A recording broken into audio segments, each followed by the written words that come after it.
Hi, I'm Rob, and in this Gems of War video, I'll show you a team you can use for this class trial in Warpriest.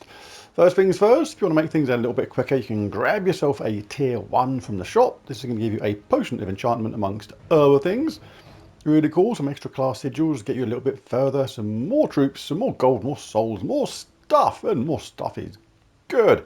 Tier 5, there is the class mythic weapon. It's okay, it's a symbol of Anu. Drain up to 12 mana from an enemy, deal magic based damage to them, then create gems of that troop's mana colour equal to the amount of mana drained. So yeah, it can be good, but it's not outstanding, so I wouldn't go all this way spending all these gems just to pick it up. You're going to pick up this weapon for free once you've achieved 250 wins in this class. Right, onto the fighting teams themselves. You can actually do these in any order you like. You don't have to start from Emperor Liang and work your way up. If you want to start on Queen Isabel first, you can absolutely do so. Right now, the team for this, quite heavy restrictions on this. We've got Leonis Empire, and they have to be human, so it doesn't give us a huge amount of choice. So I've gone for the true damage option.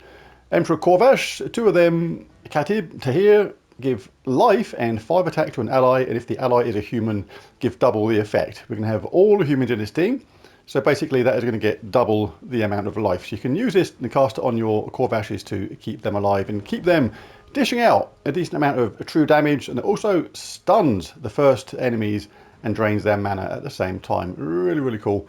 Also, stun a random enemy on 4 or 5 gem matches. We'll take a look out for that to make sure we benefit from that at the same time. And gain 3 to all skills if in first position. Crypt Keeper. We'll get some extra true damage from this. Deathmark an enemy. Deal magic +1 true damage to all enemies below them, boosted by enemy death marks. So we'll cast that on the top troop if we can. Make sure we get that damage to the troops underneath. Plague Lord class for this, human class. Inflict disease on a random enemy on green gem matches. Don't really care about the traits there, they're not that good. But the champion talents are not too bad. The first one, impact, won't really come into it unless we really struggling and get down to our last troop, because we're going to be at the back. But the rest of them are really good. Gain 2 magic if in last position. Anti-magic sphere, reduce damage from spells by 20%. Mana source, start battles with 50%. Rock solid, gain a barrier when matching brown gems, which we'll be doing for Corvash. Gain a bonus brown from brown gem matches, and fortitude, immune to stun, poison, disease, death mark, like Canopy and Devour.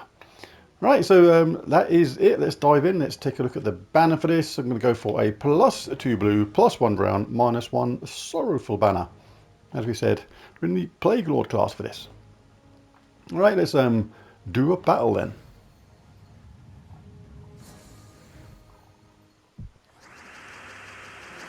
Right, just a case of collecting mana for your Corvash. They're both going to get charged up pretty quickly.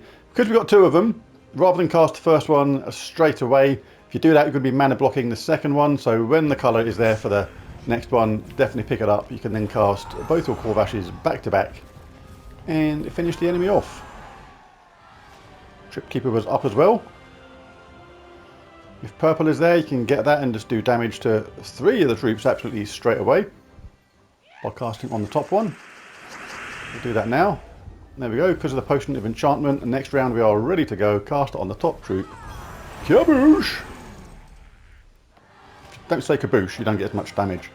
Kaboosh is the official Gems of War word for doing extra damage in the game. That may not be entirely true, but it's fun. We'll grab that anyway, just because it's there. Obviously you don't need to worry about this if you're a high level player or you've been playing the game a lot and you've got plenty of life, but if you're a newer player, this sort of thing is really, really useful to keep your top troops alive. So don't be afraid to cast that. You can never have too much life. Helps keep you going.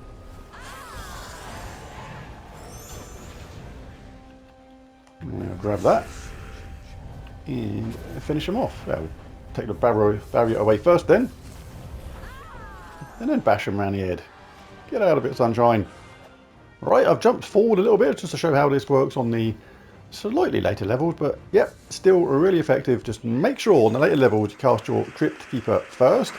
And the reason is, if you kill anybody with your Corvash too early, then when you cast this, you're actually effectively doing less damage because you've destroyed some enemies, and you have to cast this on the top enemy to get the most of the effect out of it. Right, I'm not worried about that. Skull Bash, they can have that. I'll give them a little bit of a head start. So we're going to get some blue for our Emperor Corvash. We'll cast this next. Make sure you cast on the top troop. Do a lot of damage to the rest. And then by the time you've cast your first Corvash, the second Corvash is ready. And the job is done. Stick on Medals of Nisha to increase the damage output or the life-giving output of all your team. As many of those as you can. Really does make a good difference. I'll get some blue. Brown's always good to get because you can get a barrier for our hero at the same time. Both of them are ready, but we're not quite ready yet. We want to get our weapon ready first. We'll cast this first. Death mark the first enemy. Soften the rest of the enemies up. Cast your Corvashes. Back to back. The job is done. Right, make this the last one. Fairly straightforward, easy team to use.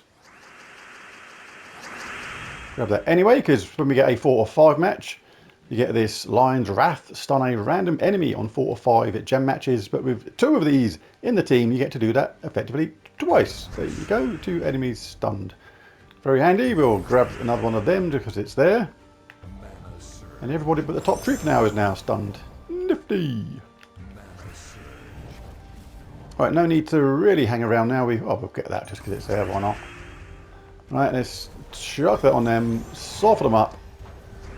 Corvash says, here comes the pain. I'll wait one more round for the other one. If you fancy giving yourself a bit more life, you absolutely can.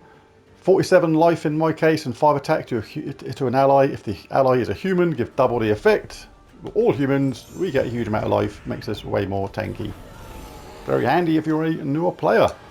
Whatever it is, there's the video. There's the team I'm going to use for this class trial, or would use for this class trial. If you found the video useful, helpful, any of that kind of stuff, be really cool if you bash that like and subscribe button. It really does help. But most of all, thanks for watching, and I'll catch you again next time. Bye for now.